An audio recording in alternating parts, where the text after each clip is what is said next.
Good morning, students. From today onward, we are going to see the activity sheet format of your English question paper. तर यामध्ये तुमचा जो 80 मार्कांचा paper आहे त्याला question paper असं न म्हणता त्याचं सध्याचं नाव जे आहे तर ते आहे ऍक्टिव्हिटी शीट. आणि हे ऍक्टिव्हिटी शीट म्हणजे कृतीपत्रिका आणि त्या कृतीपत्रिकेचा आराखडा हा आपल्याला आज पाहायचा आहे. तर ऍक्टिव्हिटी शीट जी आहे ही तुमची 12वीची 80 मार्कांची असेल. कंपल्सरी इंग्लिश साठी हा फॉर्मॅट आहे आणि याच्यामध्ये कशा प्रकारे तुमच्या प्रश्नपत्रिकेचं स्वरूप राहील तर याची माहिती पाहत असताना सर्वप्रथम तुमचं जे पुस्तक आहे जसं 4 भागांमध्ये डिवाइड झालेलं आहे. प्रोज, पोएट्री, रायटिंग सेक्शन आणि शेवटी जे आहे तर तो ड्रामा नॉव्हेल सेक्शन आहे. यामध्ये पहिला जो सेक्शन आहे तर त्याचं नाव आहे प्रोज आणि या प्रोज सेक्शनचं जे हेडिंग आहे तर ते आहे रीडिंग फॉर कॉम्प्रहेन्शन. कॉम्प्रहेन्शन म्हणजे काय तर आकलन. Language study. आता इथं तुमच्या 12वीच्या सिलेबसमध्ये लँग्वेज स्टडी म्हणजे थोडक्यात ग्रामर. समरी 1/3 सारांश लेखन अँड माइंड मॅपिंग. तर असं हे या प्रोज सेक्शन जो आहे सेक्शन 1 त्याचं हे हेडिंग आहे reading for comprehension, language study, summary and mind mapping. आता हा जो सेक्शन आहे तर यामध्ये तुम्हाला क्वेश्चन नंबर 1A, B आणि question number 2A, B, C या 3 गोष्टींचा क्वेश्चन नंबर 2 मध्ये समावेश होईल. मात्र क्वेश्चन नंबर 1A मध्ये तुम्हाला काय विचारलं जाईल तर सुरुवातीला read the extract and complete the activities given below असं प्रश्नाचं स्वरूप आहे आणि हा 12 मार्कांसाठी क्वेश्चन नंबर 1A विचारला जाईल. याच्या स्वरूपामध्ये एक तुम्हाला सीन एक्स्ट्रॅक्ट जो आहे पुस्तकामधील section number 1 consisting of 275 to 300 words म्हणजे तुमचे जे पुस्तकामधील धडे आहेत त्या धड्यांमधला कोणताही एक धडा 275 ते 300 शब्दांचा तर तो उतारा तुम्हाला यामध्ये दिला जाईल. हा उतारा सीन असतो म्हणजे पुस्तकामधील तुमचा पाहिलेला असतो, वाचलेला असतो आणि मग हा उतारा दिल्याच्या नंतर याच्या खाली तुम्हाला एकूण 6 प्रश्न असतील. आता हे जे 6 प्रश्न आहे तर यांचा जो क्रम आहे हा बदलत नाही म्हणजे A1 पासून तर A6 पर्यंत हे जे प्रश्न आहेत तर यांचा क्रम बदलणार नाही. त्यामध्ये पहिला जो प्रश्न आहे तो आहे ग्लोबल अंडरस्टँडिंग. इथं ग्लोबलचा अर्थ आहे संकीर्ण किंवा संपूर्ण. अंडरस्टँडिंग म्हणजे समजणे. तुम्हाला संपूर्ण पॅसेजची अंडरस्टँडिंग कितपत झाली तर हे मोजण्यासाठी हा प्रश्न असतो आणि हा प्रश्न नेहमी करता A1 मध्ये विचारला जाईल. केव्हाही लक्षात ठेवा A1 म्हटल्यानंतर ग्लोबल अंडरस्टँडिंगचा प्रश्न राहील आणि या प्रश्नाचं जे काही मार्किंग आहे तर हे 2 मार्कांसाठी.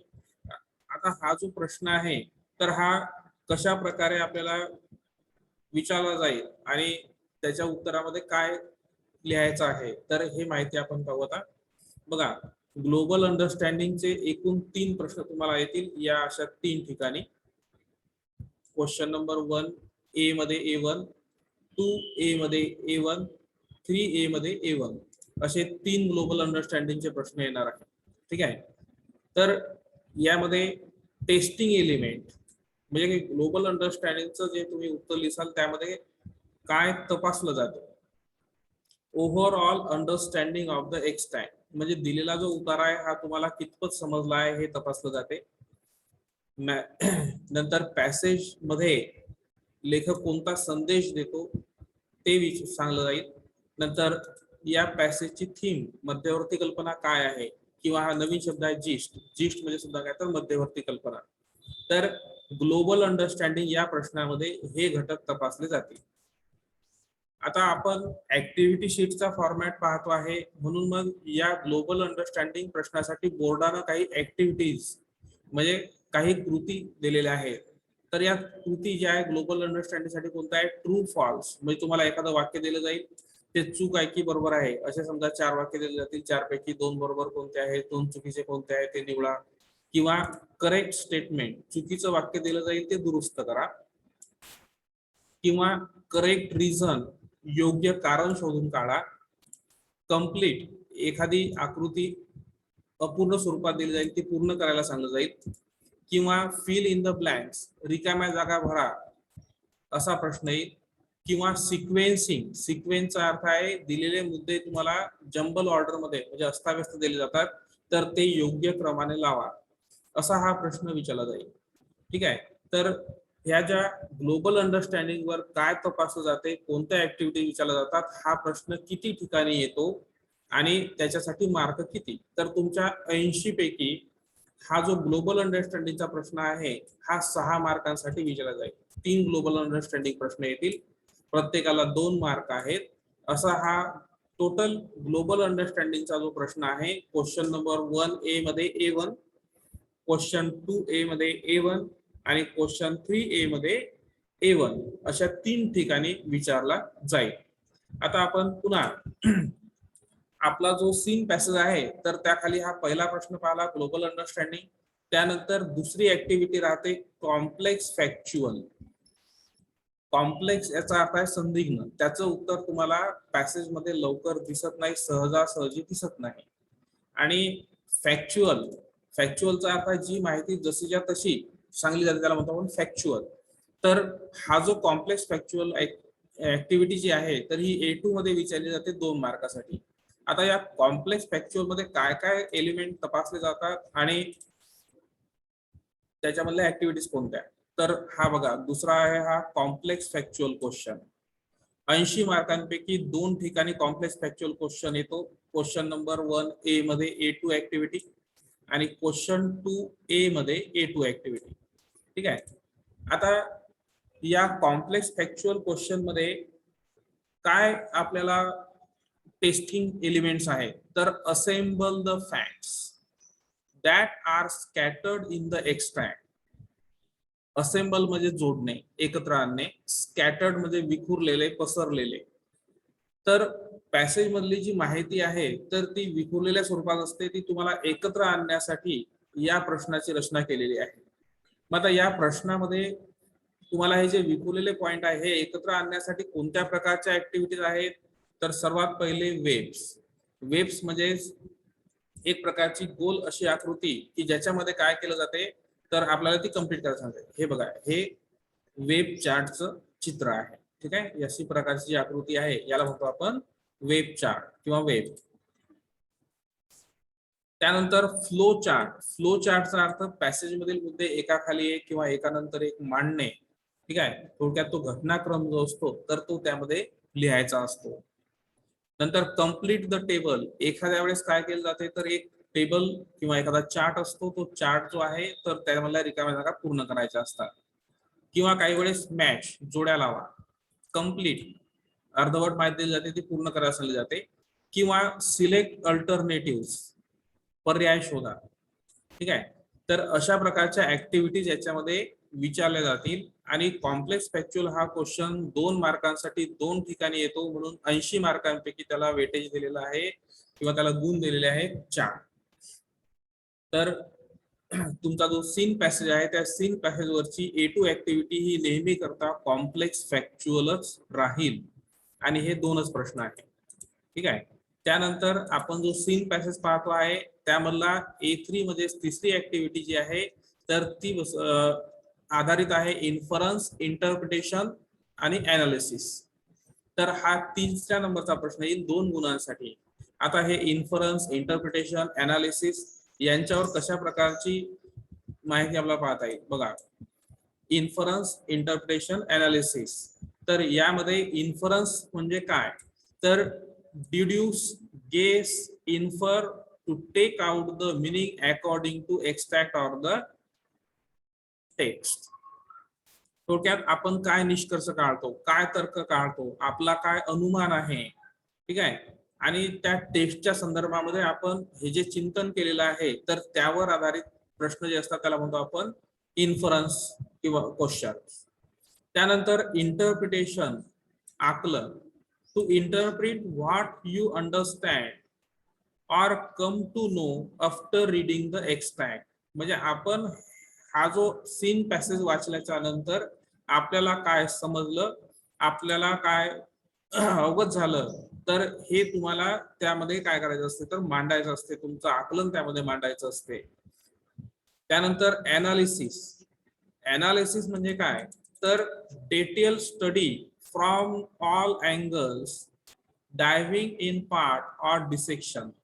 थोडक्यात आपण प्रत्येक बारीक सारीक गोष्ट ज्याची पाहतो त्याला म्हणतो आपण डिसेक्शन किंवा डिटेल स्टडी.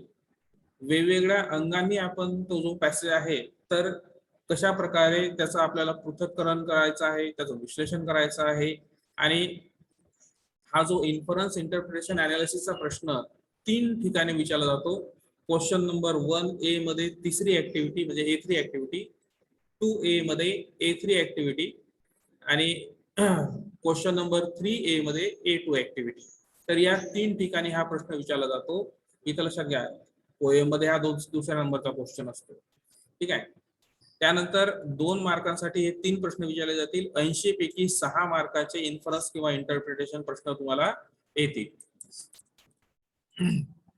यानंतर आपला जो सीन पॅसेज आहे तर त्या सीन पॅसेज वरचा चौथा प्रश्न आहे पर्सनल रिस्पॉन्स.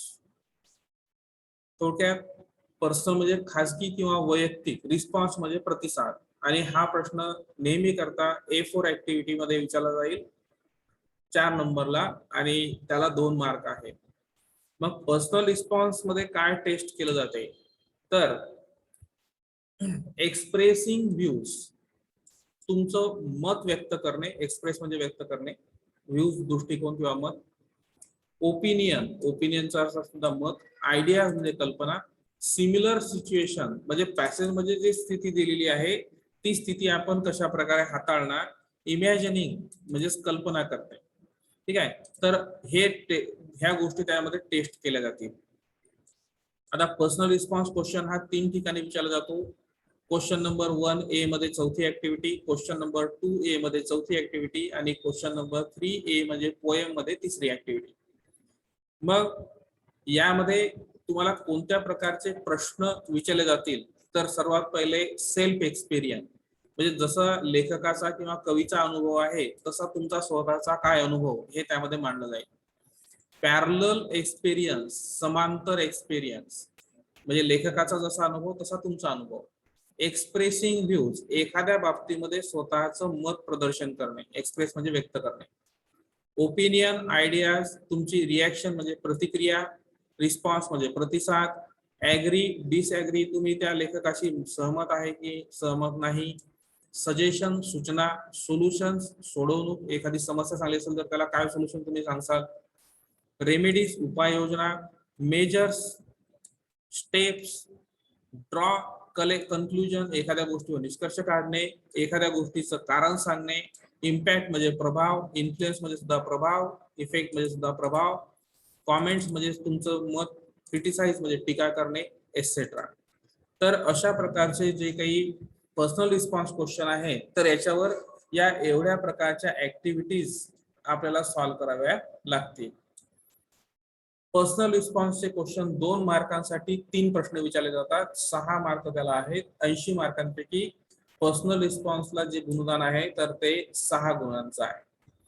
त्यानंतर नेक्स्ट क्वेश्चन जो आहे तर तो आहे लँग्वेज स्टडी. लँग्वेज स्टडी हा जो प्रश्न आहे तर त्याला मी पहिले सांगतो तुम्हाला की त्याला ग्रामर असं सुद्धा म्हटलं जाते. म्हणजे तुमच्या 12वीच्या सिलेबस मध्ये लँग्वेज स्टडीचा जेव्हा उल्लेख येईल तेव्हा त्याला ग्रामर असं संबोधायचं. तर यामध्ये ग्रामर मध्ये कोणत्या प्रकारचे प्रश्न विचारले जातील. आता लँग्वेज स्टडी हा जो प्रश्न आहे तर याला वेटेज म्हणजे टोटल ग्रामर तुमच्या पूर्ण या ऍक्टिव्हिटी शीट मधलं हे किती मार्कांचं आहे हे बघा. Question number 1A A5 activity, question number 2A A5 activity, question 1 मध्ये बी पार्ट जो आहे B1 तर तिथं एक ऍक्टिव्हिटी आहे आणि क्वेश्चन नंबर 1B मध्ये B2 ऍक्टिव्हिटी. तर एवढं टोटल ग्रामर आपल्या 12वीच्या सिलेबस मध्ये विचारलं जाते. त्याला टोटल गुण आहेत 8. मग आता या ग्रामरच्या प्रश्नामध्ये काय तपासलं जाते, तर टेक्स्च्युअल एक्स्ट्रॅक्ट ग्रामर म्हणजे तुम्हाला जो काही पॅसेज दिलेला आहे तर त्या पॅसेजच्या संदर्भामध्ये जे ग्रामर आहे तर ते विचारलं जाईल. 2 ऍक्टिव्हिटीज ऑफ 1 मार्क इच म्हणजे 2 वाक्य येतील, एका वाक्याला 1 मार्क. ठीक आहे. या A1 ए क्वेश्चन नंबर 1A A5 मध्ये हे जे ग्रामर आहे तर हे 2 मार्कांसाठी, तसंच 2A मध्ये A5 ऍक्टिव्हिटी 2 मार्कांसाठी. नंतर क्वेश्चन नंबर 1B मध्ये do as directed or transformation विचारलं जाते, किंवा क्वेश्चन नंबर 1B मध्ये स्पॉट द एरर असतो. ठीक आहे. यामध्ये कशा प्रकारच्या ऍक्टिव्हिटीज असतात, तर पिक आउट करेक्ट अल्टरनेटिव्ह. तुम्हाला एक प्रश्न दिला जाईल, समजा नॉट ओनली वापरा बट किंवा मग नो सूनर वापरा, आणि ते वापरताना तुम्हाला 2-3 पर्याय दिले जातील. त्या 2-3 पर्यायापैकी एक पर्याय निवडायचा आहे. किंवा डू ॲज डायरेक्टेड दर्शवल्याप्रमाणे कृती करा, किंवा ट्रान्सफॉर्मेशन करा म्हणजे टू टूच्या वाक्यात सो दॅट वापरा वगैरे अशा प्रकारचे, किंवा एडिट दिलेलं जे चुकीचं वाक्य आहे तर त्याला एडिट करा, दुरुस्त करा. तर क्वेश्चन नंबर 1A5 ऍक्टिव्हिटी जी आहे तर ती 2 गुणांसाठी अशी इथं विचारली जाईल, 4 मार्क त्याला राहतील. त्यानंतर क्वेश्चन नंबर हा जो आहे 1B त्यामध्ये 3 प्रश्न राहतील, एका मार्कासाठी 1, असं हे 3 मार्क. आणि क्वेश्चन नंबर 1B2 मध्ये एका मार्काचा 1 हा जो स्पॉट द एरर प्रश्न आहे तर हा एका मार्काचा असतो. आलेलं वाक्य चुकीचं असते, ते चूक तुम्हाला शोधायची असते. ठीक आहे. तर टोटल ग्रामर जे आहे हे तुमचं असं हे 8 मार्कांसाठी तुमच्या विचारलं जाईल, आणि 80 मार्कांपैकी त्याला 8 म्हणजे 10% त्याचं वेटेज आपल्याला पाहायला मिळते. पुढचा जो क्वेश्चन प्रकार आहे तर तो आहे व्होकॅब्युलरी म्हणजे शब्दप्रयोग. तर या शब्दप्रयोगामध्ये तुम्हाला वेगवेगळ्या प्रकारचे प्रश्न विचारले जातात. समानार्थी शब्द, विरुद्धार्थी शब्द किंवा वाक्यात उपयोग करा वगैरे अशा प्रकारचे 2 मार्कांसाठी हे प्रश्न विचारले जातील.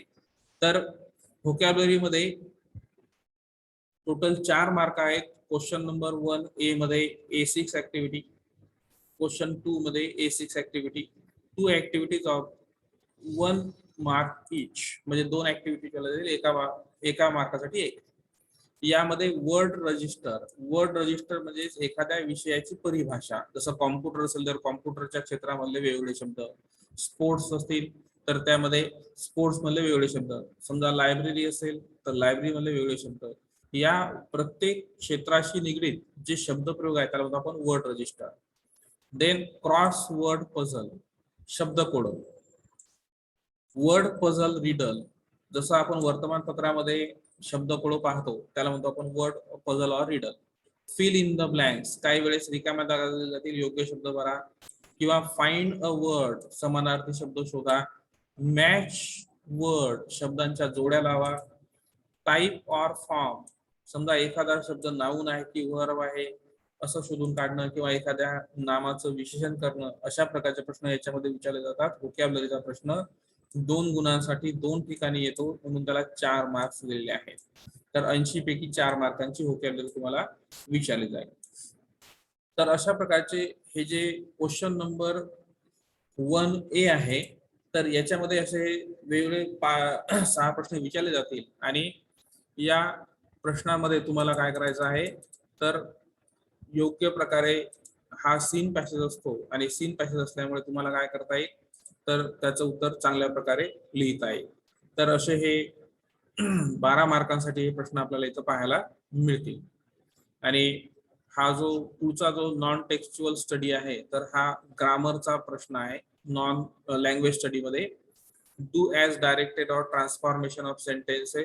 याच्यामध्ये 3 वाक्य येतील, 3 वाक्य एका मार्कासाठी 3 मार्कासाठी ते येतील. आणि चौथं जे आहे क्वेश्चन नंबर 1B मधला B2 पार्ट जो आहे तर याच्यामध्ये एक स्पॉट द एरर हा प्रश्न ग्रामरसाठी विचारला जातो. तर त्यामध्ये एक चुकीचं वाक्य येते, चूक कुठे झालेली आहे तर ती शोधायची असते, त्याला म्हणतो आपण स्पॉट द एरर. तर अशा प्रकारे हा जो तुमचा क्वेश्चन नंबर 1A आहे आणि बी आहे, तर याची माहिती आपण पाहू शकतो. आता आपण एक प्रश्नपत्रिका बघा, त्या प्रश्नपत्रिकेमध्ये तुम्हाला लक्षात येईल की कशा प्रकारे हे प्रश्न विचारले जातात. बघा, असा हा सीन पॅसेज येतो 275 ते 300 शब्दांचा. ठीक आहे. याच्यामध्ये पहिला प्रश्न हा ग्लोबल अंडरस्टँडिंग वर असतो. सेकंड क्वेश्चन जो आहे तर हा कॉम्प्लेक्स फॅक्च्युअल असतो. थर्ड क्वेश्चन जो आहे हा इन्फरन्स इंटरप्रिटेशन अनालिसिस वर असतो. चौथा प्रश्न पर्सनल रिस्पॉन्स असतो. पाचवा प्रश्न लँग्वेज स्टडी म्हणजे ग्रामर असतो. आणि सहावा असतो व्होकॅब्युलरी. ठीक आहे. तर असे हे 12 मार्कांचे प्रश्न. त्यानंतर लँग्वेज स्टडी म्हणजे जे पुस्तकाच्या बाहेरचं ग्रामर असते. यामध्ये 4 मार्कांसाठी टोटल ते ग्रामर आहे. त्यामधला B1 पार्ट जो आहे तर हा 3 मार्कांसाठी असतो. असं एक वाक्य दिलं जाईल. त्यामध्ये ते पर्याय तुम्हाला दिलेले जातात असे आणि ते योग्य पर्याय निवडायचा असतो. किंवा असं एक वाक्य दिलं जाईल. या वाक्यामध्ये सिंपल प्रेझेंट टेन्स दाखवणारे योग्य वाक्य कोणतं या 3 पैकी शोधायचं आहे. नंतर याच्यामधलं तिसऱ्या मार्कासाठी हे तिसरं वाक्य आहे. याच्यामध्ये हे 2 पर्याय दिलेले आहेत. याच्यामधला एक पर्याय निवडायचा आहे. आणि स्पॉट द एररचं जे वाक्य आहे तर हे अशा प्रकारचं येते. ठीक आहे. तर यामध्ये तुम्हाला जे कुठे चूक झालेली आहे ती शोधायची आहे आणि ते वाक्य दुरुस्त करून लिहायचं आहे. तर असा हा क्वेश्चन नंबर 1A आणि B. तर ए मध्ये 12 मार्क आणि बी मध्ये 4 मार्क. तर 12 16 मार्कांसाठी हा प्रश्न विचारला जाईल. ठीक आहे. नेक्स्ट दुसरा जो क्वेश्चन आहे क्वेश्चन 2A आणि याच्यामध्ये ABC हे 3 गोष्टी तुम्हाला पाहायला मिळतील. जसा आपण क्वेश्चन नंबर 1A पाहिला तो 16 मार्कांसाठी आहे. क्वेश्चन 2 जो आहे तर हा 18 मार्कांसाठी आहे. त्यामध्ये मात्र आता याच्यात अनसीन पॅसेज असतो आणि म्हणून सूचना तशीच आहे. Read the extract and complete the activities given below. 18 marks. Unseen extract consisting of 275 to 300 words. इथं पुस्तकाच्या बाहेरचा उतारा येतो आणि 275 ते 300 शब्दांची त्याची लांबी राहते किंवा त्याचा विस्तार राहतो. आता हे जे प्रश्न आहे जसे आपण क्वेश्चन 1A मध्ये पाहिले तोच क्रम इथं सुद्धा आहे आणि प्रश्नांचे प्रकार सुद्धा सारखेच आहे. म्हणजे पहिला ग्लोबल अंडरस्टँडिंग, दुसरा कॉम्प्लेक्स फॅक्च्युअल, तिसरा इन्फरन्स इंटरप्रिटेशन अनालिसिस, चौथा पर्सनल रिस्पॉन्स, पाचवा लँग्वेज स्टडी आणि सहावा व्होकॅब्युलरी. ठीक आहे. तर यांचं गुणधर्म सुद्धा आपल्याला सारखंच पाहायला मिळेल. आता जसं क्वेश्चन नंबर 1 मध्ये आपण ग्रामर पाहिलं होतं बी मध्ये, तसं क्वेश्चन 2 मध्ये बी मध्ये काय आहे तर समरी रायटिंग आहे. आता इथं समरी रायटिंग म्हणजेच काय तर सारांश लेखन. जसं आपण मराठीमध्ये 1/3 सारांश लेखन करतो तशा प्रकारचं प्रश्न देताना तुम्हाला काय केलं जाईल तर write the summary of the above extract with a suitable title with the help of the given points or hints. म्हणजे तुम्हाला दिलेला जो उतारा असतो तर त्या उताराच्या आधारे समरी तयार करायची असते, त्याला टायटल द्यायचं असते आणि त्याला तुम्हाला समरी लिहिताना काही पॉइंट्स दिले जातील, काही सुगावे दिले जातील, त्यांचा वापर करून तुम्ही समरी लिहू शकता. हा प्रश्न 3 गुणांसाठी आहे आणि समरी रायटिंग जे आहे तर हा प्रश्न साधारणपणे हा तुमचा अनसीन पॅसेज तुम्हाला दिसेल. हा अनसीन पॅसेज झालं की याच्या खाली तुम्हाला काय दिसेल, हे 6 प्रश्न दिसतील आणि या 6 प्रश्नांच्या नंतर इथं तुम्हाला असा हा क्वेश्चन 2B मध्ये समरीचा प्रश्न दिसेल. ठीक आहे. आता समरीचा जो प्रश्न आहे तर साधारणपणे अशा प्रकारे विचारला जातो. Write the summary of the above extract. इथं अबोव एक्स्ट्रॅक्ट म्हणजे वरचा उतारा म्हणजे कोणता सॉरी क्वेश्चन 2A मध्ये जो अनसीन उतारा आलेला आहे. ठीक आहे. क्वेश्चन 2 मध्ये हा जो अनसीन उतारा आलेला असतो तर या अनसीन उतार्याच तुम्हाला समरी रायटिंग करायचं असतं. ठीक आहे. आणि समरी रायटिंग करताना तुम्हाला महत्वाचा फायदा कोणता होतो तर याच्यामध्ये तुम्हाला हे पॉइंट्स दिले जातात. बघा, हे असे पॉइंट्स दिले जातात. या पॉइंटच्या भोवती तुम्ही 1-1, 2-2 वाक्य लिहा आणि त्याला टायटल द्या. तुम्हाला सफिशियंट असे मार्क पडतात 3 पैकी. आणि तुम्ही पहिलेच त्या 6 प्रश्न हाताळलेले असतात, त्यामुळे तुम्हाला तो पॅसेज समजलेला असतो आणि त्यामुळे त्याचं उत्तर लिहिणं आपल्याला सोपं जाईल. ठीक आहे. आता हा जो समरीचा प्रश्न आहे, तर त्या समरीच्या प्रश्नामध्ये कोणकोणत्या ऍक्टिव्हिटीज दिल्या जातात. Write the summary of the above extract with the help of with a suitable title and with the help of the given points or hints. आता हे तुम्हाला जे 3 मार्क दिले जातील, तर ते 3 मार्क देताना हे बघा स्कीम ऑफ मार्किंग म्हणजे 3 मार्क देताना तुमच्या समरीमध्ये काय तपासलं जाते, तर हे 3 पॉइंट तपासले जातात. कव्हरिंग ऑल इम्पॉर्टंट पॉइंट्स म्हणजे तुम्हाला प्रश्नामध्ये जे 4-5 पॉइंट दिलेले आहेत ते सर्वच्या सर्व तुमच्या समरीमध्ये आलेले आहे की नाही, तुमच्या सारांश लेखनामध्ये आले की नाही, याला 1 mark. Language or and vocabulary use, तुम्ही समरी लिहिताना जी भाषा वापरसाल किंवा जो शब्दप्रयोग करसाल, तर त्याला सुद्धा 1 मार्काचं गुणगान आहे. आणि शेवटी आहे ग्रामर, तुमचं त्याच्यामध्ये ग्रामर कितपत बरोबर आहे, तर त्याला 1 मार्क. अशा प्रकारे समरी लिहिताना जे 3 मार्क आहे, तर त्या 3 मार्क देताना तुम्हाला या 3 गोष्टींकडे लक्ष द्यावं लागते.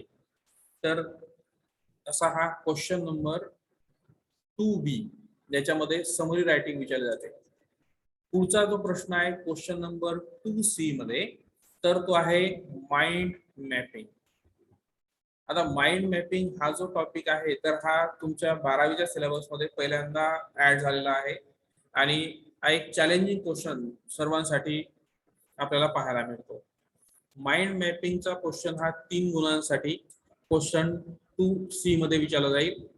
सूचना अशा प्रकारची राहते, develop a mind mapping frame or design using your ideas, thoughts, concepts to illustrate or develop on the given topic.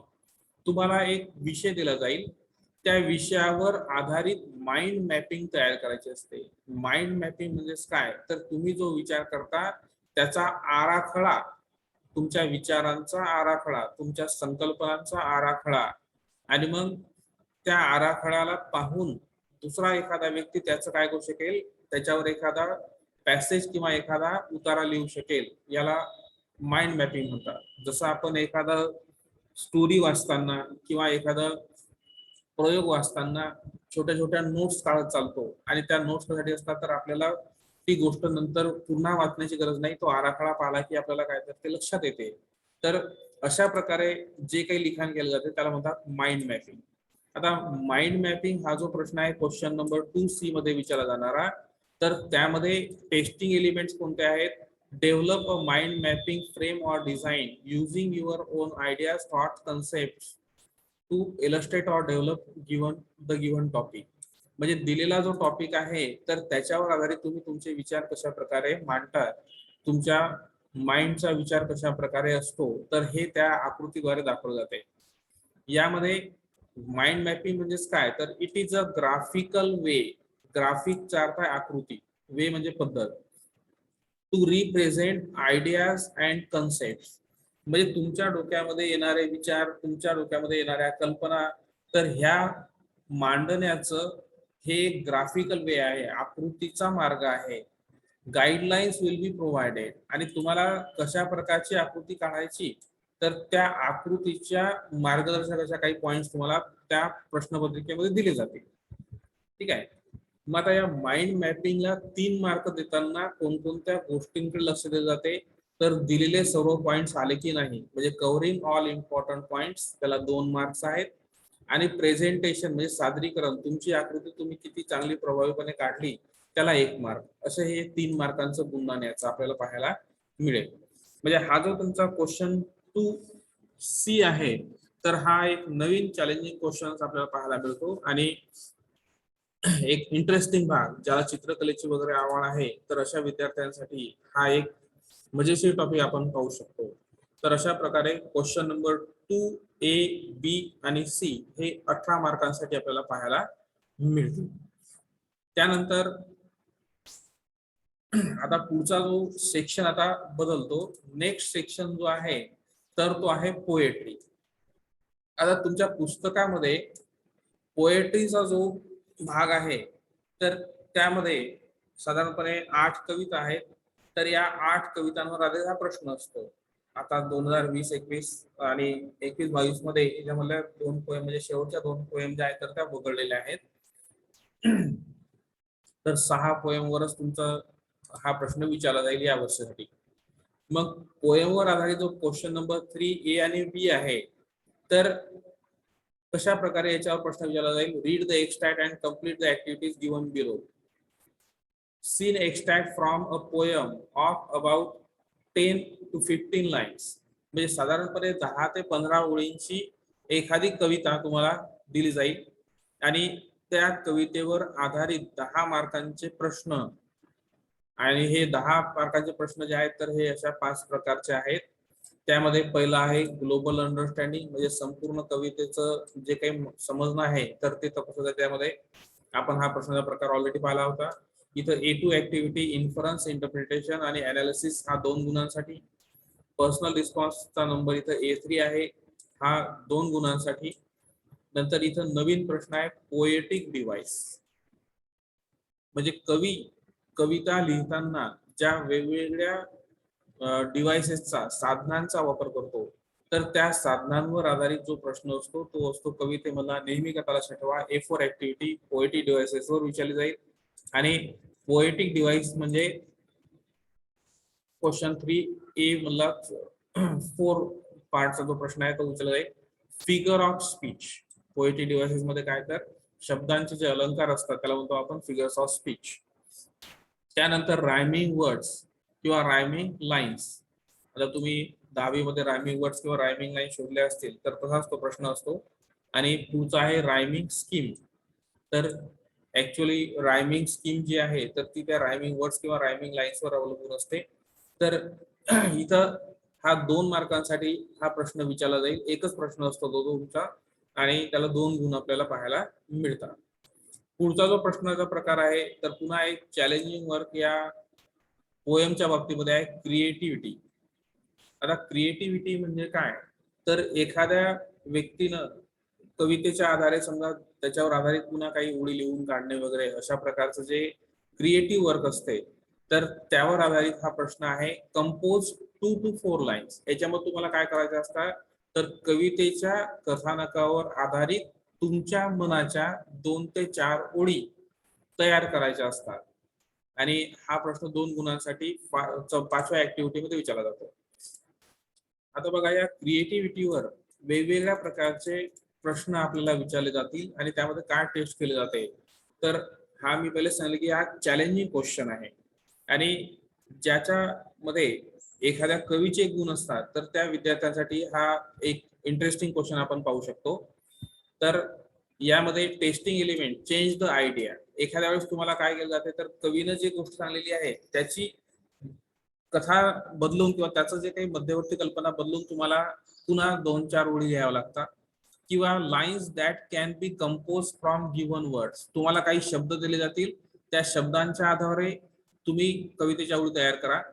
काही वेळेस rewrite the stanzas by changing the underline words. कवितेमधला जो एखादं कळवं आहे तर त्या कळव्यामध्ये काही शब्द बदलावे लागतील आणि तो पॅसेज कळवं पुन्हा लिहावं लागेल.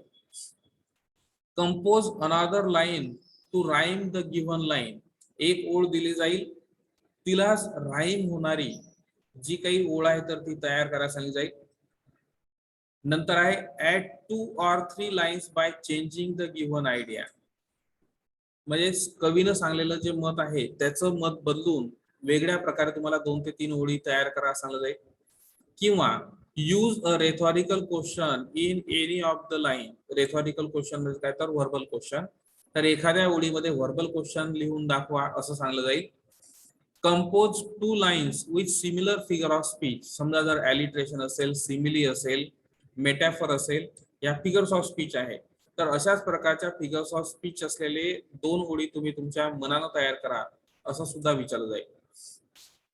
आता सॉरी, क्रिएटिव्हिटीवरचा जो प्रश्न आहे याला 2 गुण आहे आणि हे 2 गुण कशा प्रकारे दिले जातात, तर 0 मार्क्स फॉर नो रिस्पॉन्स. म्हणजे जर तुम्ही उत्तरामध्ये काहीच लिहिलं नाही तर तुम्हाला 0 मार्क्स पडतील. नंतर तुम्हाला अर्ध मार्क पडेल जर half marks for understanding of line or theme, म्हणजे जर तुम्हाला एखादी ओळ समजली असेल किंवा त्या ओळीची कल्पना समजली असेल, हे जर तुमच्या उत्तरात दिसत असेल तर त्याला अर्धा मार्क. नंतर तुम्हाला 2 पैकी 1 मार्क पडेल जर mark relevance to the theme, म्हणजे जर तुम्ही लेखकाच्या मध्यवर्ती कल्पनेशी संबंधित काहीतरी लिहिसाल तेव्हा 1 मार्क. तुम्हाला 1.5 मार्क पडेल जर mark for the figurative use of language, म्हणजे तुमची जी भाषा किंवा तुम्ही ज्या ओळी तयार केलेल्या आहेत त्याच्यामध्ये योग्य अलंकारिक भाषा वापरली तर त्याला पुन्हा 1.5 मार्क पडेल. आणि 2च्या पैकी 2 मार्क तुम्हाला जेव्हा पडतील केव्हा तर मार्क्स फॉर क्रिएटिव्ह कंपोजिशन, म्हणजे तुमची जी सक्रियता आहे किंवा तुमचं जे काही काव्यात्मक गुण जर तुम्हाला त्या योग्य त्या ओळीमध्ये दिसत असेल आणि ते त्यामध्ये फिगरेटिव्ह यूज असेल, रिलेव्हन्स असेल, अंडरस्टँडिंग असेल, तर हे सर्व मार्क मिळून तुम्हाला 2 मार्क्स मिळतील. तर अशा प्रकारे हा जो क्रिएटिव्हिटीचा प्रश्न आहे तर नवीन प्रश्न चॅलेंजिंग क्वेश्चन आपल्याला पाहायला मिळतो. त्यानंतर पोएम वरचा जो दुसरा प्रश्न असतो तो असतो ऍप्रिसिएशन वर आधारित. आता क्वेश्चन नंबर 3A मध्ये एक वेगळी कविता येते आणि क्वेश्चन नंबर 3B मध्ये पुन्हा दुसरी कविता येते. याच्यामध्ये कवितेच्या काही ओळी तुम्हाला दिल्या जातील 10 ते 15 ओळी आणि त्या 10 ते 15 ओळींवर आधारित तुम्हाला काय करायचं असते तर इन्स्ट्रक्शन नुसार किंवा दिलेल्या सूचनानुसार ऍप्रिसिएशन लिहायचं असते. आता हे जे ऍप्रिसिएशन आहे ऍप्रिसिएशनला मराठीमध्ये रसग्रहण असं म्हणतात. आता इथला कवितेचा भाग आणि इथला कवितेचा भाग वेगळा असतो. म्हणजे साधारणपणे तुमच्या प्रश्नपत्रिकेमध्ये 2 कविता येतात, एक कविता 3A मध्ये येते, एक कविता 3B मध्ये येते. मग ऍप्रिसिएशनचा जो प्रश्न आहे तर त्यामध्ये काय तपासलं जाते, theme and central idea of the extract, म्हणजे ज्या काही कवितेच्या ओळी तुम्हाला दिलेल्या आहेत त्याची मध्यवर्ती कल्पना काय आहे, ठीक आहे, तर ते त्यामध्ये विचारलं जाईल. किंवा कवीनं वापरलेले कवितेचा प्रकार कोणता आहे, नंतर त्यामध्ये भाषा कशी वापरली, stylistic features of the given extract, नंतर त्या लेखकाची विशिष्ट अशा प्रकारची लिखाणाची शैली असते तर त्या लिखाणाच्या शैलीवर आधारित प्रश्न असतो. काही वेळेस पर्सनल रिस्पॉन्स ऑर ओपिनियन, कवीनं मांडलेले जे मत आहे त्याच्यावर तुम्हाला खासगी मत व्यक्त करावं लागते. मग आता इथं हा जो प्रश्न आहे हा 4 गुणांसाठी आहे, ठीक आहे. आता या 4 गुणांची जी काही तपासणी आहे तर ती कशा प्रकारची आहे. सर्वात पहिले appreciation of theme and language features, म्हणजे तुम्ही जे काही कवितेमधलं मध्यवर्ती कल्पना त्यानंतर त्यामधले भाषा जे वैशिष्ट्य आहे हे शोधून काढले त्याला 2 मार्क आहे. त्यानंतर एक्सप्लेनेशन अँड प्रेझेंटेशन, तुम्ही जे काही ऍप्रिसिएशनचं स्पष्टीकरण देत आहे, सादरीकरण करताय त्याला 1 मार्क आहे. आणि personal opinion and evaluation of the poem, जी कविता तुम्हाला दिलेली आहे त्या कवितेवर तुम्ही स्वतःचं मत मांडणं, स्वतःचं मूल्यमापन जे केलेलं आहे त्या कवितेचं त्याला 1 मार्क आहे. असा हा 4 मार्कांचा प्रश्न. तर ऍप्रिसिएशन जो क्वेश्चन आहे तर हा क्वेश्चन नंबर 3B मध्ये 4 गुणांसाठी विचारला जातो. थोडक्यात लक्षात घ्या, क्वेश्चन नंबर 3A आणि B मध्ये 2 वेगळ्या कविता येतात. क्वेश्चन 3A मध्ये म्हणजे पहिली जी काही कविता येईल तर त्यावर 5 प्रश्न येतील आणि त्या 5 प्रश्न 10 मार्कांसाठी येतील. आणि ऍप्रिसिएशन मध्ये पुन्हा एक वेगळी कविता येईल, त्या वेगळ्या कवितेवर 4 मार्कांसाठी तुम्हाला ऍप्रिसिएशन म्हणजे रसग्रहण लिहायचं आहे आणि त्याचं जे गुणगान आणि टेस्टिंग एलिमेंट्स आहेत तर हे राहतील. तर अशा प्रकारे आपण क्वेश्चन नंबर 1 जो आहे तर हा 12 आणि 4 16 मार्कांसाठी पाहिला. त्यानंतर क्वेश्चन 2 जो आहे तर हा 12 + 3 + 3 असा पाहिला. नंतर क्वेश्चन नंबर 3 जो आहे तर हा 10 + 4 अशा प्रकारे पाहिलेला आहे. आता मॅक्झिमम तुमची क्वेश्चन पेपर जो आहे किंवा जी प्रश्नपत्रिका जी ऍक्टिव्हिटी शीट आहे तर ही या क्वेश्चन सेक्शन 1A, सेक्शन 1 आणि सेक्शन 2 मध्ये आपल्याला पाहायला मिळते, ठीक आहे. तर आपण याच्या पुढचा जो व्हिडिओ आहे तर तो नंतर बघू. इथं आपण थांबू.